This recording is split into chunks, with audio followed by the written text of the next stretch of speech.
السلام عليكم ورحمة الله تعالى وبركاته. الإخوة الأخوات المشاهدين، نتمنى تكونوا بخير وعلى خير. اليوم نهار جديد وفيديو جديد إن شاء الله غنشارك معكم الشنيك اللي الصراحة كلشي كيدير الغدا وفي العشاء كيحيرتي شنو غيدير العشاء وكيموتوا عليه الوليدات.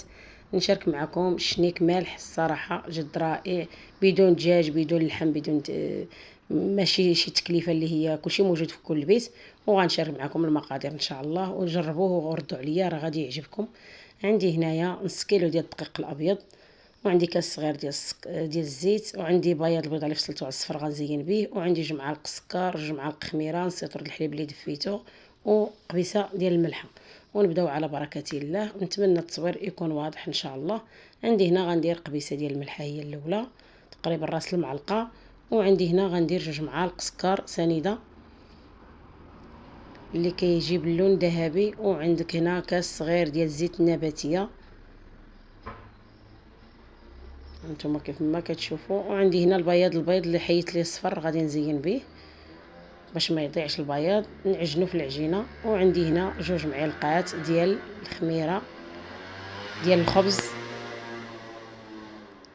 والحليب دفيته من قبل، درت نص سيطرو وقلت غادي نعجن تقريبا غيهز ليا 2 كيسان ولا كاس ونص. نخلط مزيان عاد نبدا نضيف الحليب شويه بشويه وانا كنجمع. العجينه غتكون ان شاء الله رطبه. ونتمنى ان شاء الله هذا الفيديو ينال الاعجاب ديالكم. ما تنساوش البارطاج مع الاهل والاحباب باش دائما يوصلكم فيديوهات جداد ووصفات جداد. ولايك البنات، ما تنساوش لايك، وشكرا لكم. المهم انا كنخلط كنزيد تنضيف الحليب شويه بشويه باش ما نقدرش نكون نجريها بزاف ولا تبقى قاصحه. حتى كنجمع العجينه ديالي شويه بشويه هكا الحليب دافي. انتم البنات ان شاء الله مره اخرى غنشارك معكم عاوتاني شنيك حلو. اليوم غنشارك معكم الملح، ومره اخرى نشارك معكم. كتحرك ليا هذه غادي نضيف هذه باش سميتها تحت المول عندي باش ما يبقاش يتحرك. وانا كنعجن باش تنعجن قدامكم باش تشوفوا كيفاش شحال ديال الحليب هزات وشحال، وباش تشوفوا العجينه كيفاش الطريقه ديالها ماشي قاصحه ماشي رطبه، تقريبا غتكون لينه العجينه ديالها زوينه. ها انتم كيف ما كتشوفوا.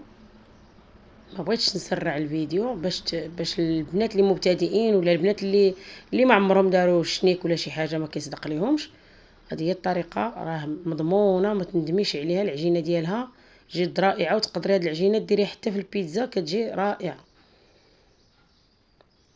راه كتجي روعه تبارك الله. كتجي رطبه وكتجي مشهده بدون زبده بدون.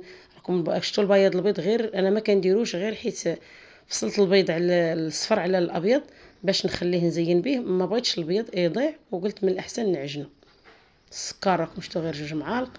وهنا من بعد ما جمعت العجينه ساليتها دهنتها بواحد شويه ديال الزيت ديتها وجبتها فيها ورديتها سميتو، وغادي الاناء ديالها وغادي نغطيها بالسلوفان وغادي نخليها بلاستيك غذائي، وغادي نغطيها ونخليها تقريبا ساعه الا ربع ولا ساعه قد ما خمرت قد ما مزيان. ها نتوما كيف ما كتشوفوا خليتها ساعه بالمكانه خمرات تبارك الله طلعات جات العجينه ديالها. نتوما كيف ما كتشوفوا رطبه وزوينه. ملي كتحطي على يدك انا هبطها باش نخوي من هذاك ديك الهواء، وغادي نرش سطح العمل علاش غادي نخدم. وغادي ندير العجينه ديالي هنايا، اللي بغى يقسمها على 2 ويخدمها، اللي بغى يديرها وحده يديرها.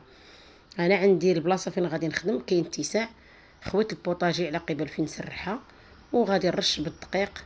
غادي نجمعها بحال هكايا وغادي نرش بالدقيق. هانتوما كيف ما كتشوفوا صافي. وغادي نخليها ترتاح واحد شويه باش تطلق ليا ونرجع باش نبدا. انا من بعد ما ارتاحت غادي نطلقها شويه بيديا بصبعان يديا باش ما تجينيش صعيبه، ومن بعد غادي نطلقها بالدلاك. هانتوما كيف ما كتشوفوا غادي نطلقها مزيان. يكون السمك ديالها ما عاليش، يكون قد ما كتكون رقيقه قد ما كتجي زوينه مورقه وزوينه. هانتوما كيف ما كتشوفوا راه بدون زبده بدون حتى شي حاجه، وكتجي روعه روعه روعه تبارك الله ما شاء الله. كتجي غزاله. انا كيحماقوا على ولادي كيديوها للمدرسه، كتجي زوينه في الكوتي، كديريها حتى في العشاء الا طحني العصير وديرها في العشاء راه كتجي طوب.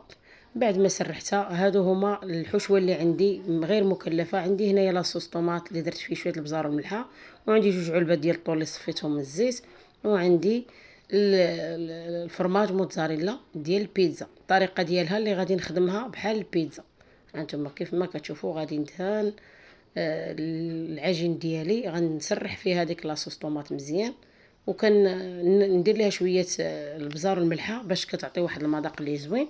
واللي بغى البنات راه يقدر يزيد شويه الزعتر يحكو في العجينه، ويدير الزعتر عاوتاني حتى من بعد ما يسرحها ويقادها ويعمرها، يقدر يرشها بشويه شويه الزعتر اللي كيبغي النكهه ديالو. انا ما درتوش، ما تصابش عندي موجود في الكوزينه عندي الفوق، خصني نطلع نجبدو. ها نتوما البنات كما كتشوفوا درتها بحال شكل البيتزا. هاد الشنيك ساهل ما فيه حتى شي عذاب. 2 علبات ديال الطون، المهم بغيتي ديريها صغيره ديري علبه، بغيتي تزيدي الطون قد ما زدتي قد ما. المهم العماره كتبقى اختياريه، تقدري تعوضيها بالكفته، تقدري تعوضيها بطريفات الدجاج صغيورين. المهم كتبقى الحشوه اختياريه. اللي بغى يزيد الخضر بحال الفلفله الخضراء والحمراء والصفراء، اللي بغى يزيد البصله مشحره. المهم انا صراحه درت غير الفرomاج والطون ولاصوص طوماط، كتجي روعه روعه، ما مكلفه ما حتى شي حاجه.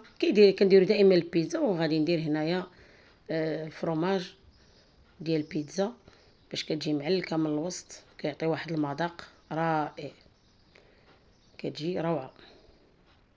جربوها البنات وما غاديش تندموا عليها الصراحه. كتكوني غاديه حتى عند شي حد هكايا ساهله، كديري العجينه كتخليها تخمر، كتسرحيها ها نتوما كيف ما شفتوا، وتقطعيها. كتخرج تبارك الله كميه كثيره، نص كيلو راه تيخرج تبارك الله كميه كثيره، راه كيخرج تبصيل. زعما تحميره الوجه الا جايين عندك ضيوف كان هكا كومبلي يعني، وشي عيد الميلاد ولا شي حاجه، وكروا ليها بحال هكا. كروا ليها ما كنزيرهاش بزاف، كروا ليها عاديه صافي. وغادي نقرب العجينه عندي هنايا، وداك الجوانب غادي نقرصهم مزيان، وهما اللي غادي نقلب العجينه ديالي. هانتوما عفوا. المهم قلبت العجينه ديالي، وغادي نجيب الخيط اللي غيكون صحيح ديال الجراره باش كنخيطو يكون نقي، وغادي نضوبلو. وهو باش غادي نقطع حسن من الموس. تقطيعه ديال الخيط البنات راه كتجيب تقطيعه رائعه وسهله وكتبقى مقاده. هانتوما كيف ما كتشوفوا كندير الخيط وكنخالف الخيط. هذه ديال الجوانب كانت شويه ما فيهاش كانت فيها الحشوه ديال الطون سميتو، ولكن ما غاديش نخليها تضيع حتى هي، غنستعملها ندهنها بالصفار البيض. وهانتوما كيف ما كتشوفوا كندي هذاك اللي لهاد الجهه كندي ليه بحال بغيت ندير العقده، ولكن كنجرو وكتقطع ليا العجينه، كيجي طوب، كتجي رائعه، كتجي الحجم قد وكتجي التقطيعه مقاده وما كتمحنيش حتى في التقطاع ديالها. لا قطعتيها بالموس غادي تعجل ليك الا بركتي عليها، اما هاد الطريقه كتبقى الفورمه ديال الرولو كيبقى مقاد. ها انتم كيف ما كتشوفوا انا قطعت معكم 2 ولا 3 باش يكون الشرح مفهوم اكثر فاكثر. ونتمنى ان شاء الله هذا الفيديو جربوا البنات وردوا عليا وخليوا لي تعاليق زوينين، قولوا لي راه بالله راه عجبتكم هذه الطريقه اللي جرباتو. وشكرا للبنات اللي كيدخلوا عندي جدادين والبنات القدامين، شكرا كاع اللي تيتفرج في القناه ديالي، كنشكركم كاملين. وما تنساوش البنات الا تفرجتوا في الفيديو دائما تخليوا لي لايك وكومونتير زوين. وهكايا حتى كنسالي العجينه ديالي. المهم شاركت معكم باش تكون الشرح مفهوم. غادي نصطفى في اللاطه اللي درت فيها بابي كويسين، ومن بعد غادي ندهنهم درت الصفار البيضاء، زدت عليه واحد شويه د الحليب باش نطلقو، وفي نفس الوقت كيحيد داك الجهد ديال الزفور هذا البيض. وغادي غير ندير لهم الوجه ديالهم شويه، وغادي نرشهم شويه ديال البابو. عندي زريعه الشيه غادي نرشهم بها، وتزيين كيبقى اختياري. يقدر ما ديريش صفار البيض وتديري فوق منهم غير الكيسو عاوتاني الفرماج محكوك. المهم تقدري ديري هكا البيض وتزيني باش ما بغيتي حبيبه الجلان اللي بغيتي. المهم هذا هو الشكل ديالي، وهذه هي الخدمه ديالي في لي شنيك المالحين. والحشوه البنات كيف ما قلت لكم كتبقى اختياريه، اللي ما تيبغيش الطون ولا ما عندوش موفر الطون في الدار يدير سميتو يدير كفته ولا يدير دجاج يقطعوا طريفات صغيورين ويدير معاه الفلافل، كتجي جد رائعه. ها نتوما كيف ما كتشوفوا غادي نرش عليه شويه ديال البابو، وغادي ندخلو الفران على نار متوسطه 180 درجه، وغادي نخليه لتحت حتى كيطلع مزيان ويتحمر، وعاد غنطلعو الفوق يذهب ونخرجو. هذا هو الشكل النهائي ديالي. تبارك الله راه خرج ليا، هانتوما كيف ما كتشوفوا هنايا كاينه 12 راه خرج تبارك الله، والجهه الاخرى كانت هي 6 راه خرجت تبارك الله شي 18 حبه ولا ما عرفت 15. وهذا هو الشكل النهائي، ونتمنى ان شاء الله ينال الاعجاب ديالكم، ونفتح معكم واحد الوحيده من بعد ما برد. هانتوما كيف ما كتشوفوا كيجي مقطن ورطب، كيجي جد رائع. ونتمنى ان شاء الله ينال الفيديو الاعجاب ديالكم، وما تنساوش البارطاج مع الاهل والاحباب باش يوصلكم دائما الجديد. وشكرا لكم، والى اللقاء الى فيديو اخر ان شاء الله.